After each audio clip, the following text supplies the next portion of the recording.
Hello, everybody, and welcome to this special edition of our short videos on the state of the economy. This is a special edition where we're going to address yet again COVID-19 situation. And as usual, I'm joined with our expert, Dr. Karl Weiss, who is Chief of the Division of Infectious Diseases at the Montreal Jewish General Hospital. Hello, Dr. Weiss. Yes, hello. How are you? I'm great. Thanks for being with us. We need to talk about this new variant, which is obviously making headlines. New measures are being imposed. Lots of worries out there. Can you tell us, as of today, what is the situation?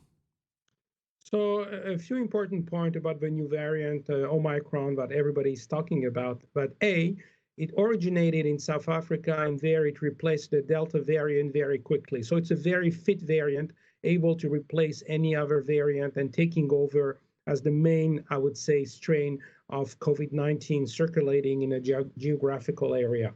Two, it's not necessarily more virulent. In fact, it might be less. But however, when you have many cases, 1% of many cases is always a troubleshooting for the healthcare system, but definitely not more severe than what we had in the past. Three, the vaccines are still working, especially against the severe disease. So if you got 2 shots of any mRNA vaccine, you're probably protected against a severe infection. So even if you catch the variant, you might not be very sick if you're a healthy person. There are things that we still have to learn. I mean, this variant is present in this country. I mean, in Ontario, it's already there, taking over all the others. The same story very likely in Quebec. In a few weeks, I think Omicron will be the dominant variant in Canada. So it is contagious, but you don't seem to be overly alarmist. But the markets reacted very negatively last week and in the last 10 days. So how do you see that? I think, governments today are so scared and petrified of what happened in the past when they started the pandemic. If you would have polled government 2 years ago and, asked them about what's going to happen with the pandemic, nobody would have given you an answer like what we're seeing today. So it's a kind of a knee-jerk relationship, like it's a reflex, like just like, they saw new variants, potentially more dangerous or not more dangerous, more infectious, more cases. Are we going to close the society again? Are we going to confine people, like lock down, etc.? So probably people are not traveling anymore. So the whole, tourist industry is going down again. So, airlines are not like filling up their planes. So it's just like a kind of a cycle where once you have this, immediately there is a kind of a reaction to this, I would say, the threat of this variant. However, with time, usually we start learning more. And once we start learning more and we know more about the variant, things will settle down and probably go back to a more normal thing. So no one wants to see economies shutting down, but we are seeing this in some European countries. What's happening in Germany and around Germany? So the thing with Europe is they were already in the midst of a fifth wave, and the number of cases in Europe was going up. It started in Russia and moved westward over time. I have to say that the percentage of immunized people in Europe is less than in Canada, and in some countries significantly less. But on top of this, while they were having an increase in the number of cases, they had this new variant jumping into the fray, replacing the older one, being more infectious. So it created a kind of conditions where, you had this perfect storm to scare the different governments, and they immediately took measures to try to curtail the number of new infections. And that's why you have all these like ripple effect in Europe now, where, some countries are basically closed and they're trying to limit, people moving around, etc. So we're more and more talking about it's no longer a pandemic. We're talking about endemic management of the situation. What does it mean and what are the impacts? Endemic means it's here to stay with us for several years. This is not something that will go away, for many reasons. We started living, in 2019, end of 2019, with this new virus.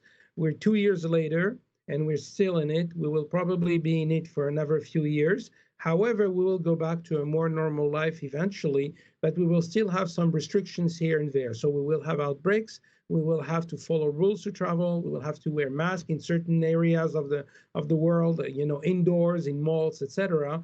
But in the end, we're going back to a more normal society right now, which is very healthy. But we will always end up having little outbreaks here and there.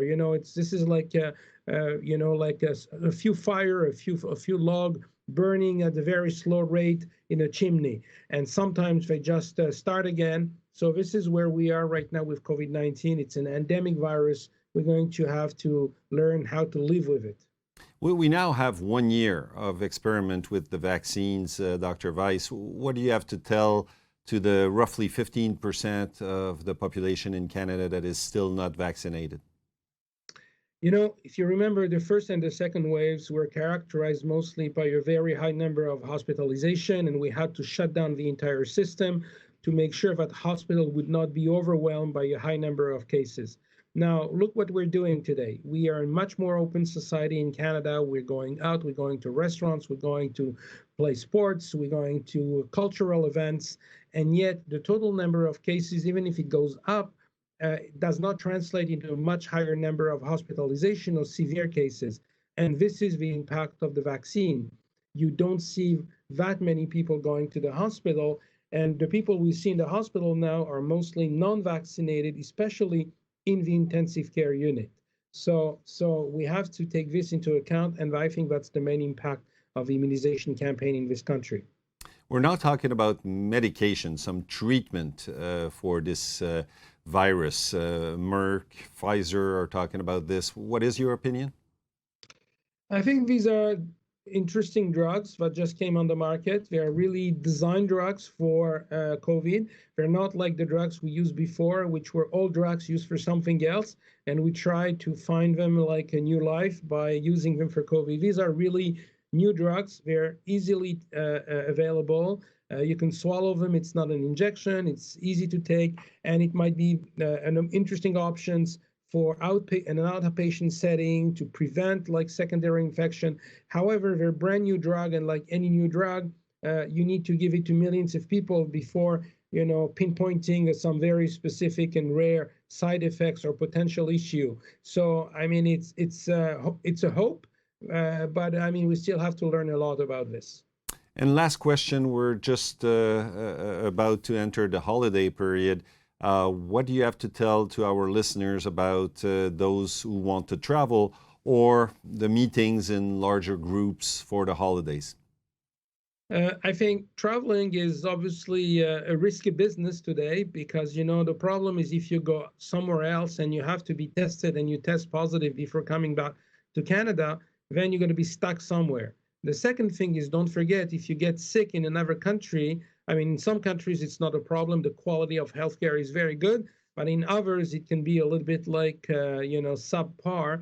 And from that perspective, it can be even dangerous to get sick in certain countries. Now, in terms of gatherings, people have to be careful. We have to pay a certain price, I think, from a psychological point of view, and make sure that people have a nice holiday season with their families. But you have to take a balance between not exaggerating and at the same time, enjoying yourself. So for sure, vaccine plays a key role, making sure you're not sick. Rapid testing can be useful, although this is a kind of a limited type of thing. But altogether, if you put all these measures as a bundle, you will significantly lower the risk of transmitting COVID-19 at a family party during Christmas time. So in conclusion, Omicron is very contagious, but we're not seeing a very negative impact, so we're not alarmist, and we think that people should remain careful during the holidays so that we don't have to shut down in January. Am I roughly correct? Yeah, you're very roughly correct, and I think this is like the situation right now is, what bill will we pay in January, depending on how we will behave in December. So we hope for the best, we prepare for the worst. And the key to everything is really the immunization campaign, which is going very well in Canada outside of Quebec. Everybody over the age of 18 has access to a third dose now, practically speaking, especially if you had your second dose more than 6 months ago. In Quebec, we're trying to catch up, like for certain things, but it's not open yet to all the different ages. But I would strongly encourage people to keep in mind that we did much better, in the last few months compared to last year. But we're still in the pandemic and still in an endemic time, and we'll still have to be careful and keep our measures in place. Excellent. Thank you very much for having been with us. Thank you for listening, and hopefully we'll see you next year. Happy holidays. Thank you very much, and happy holidays to everybody. Thank you.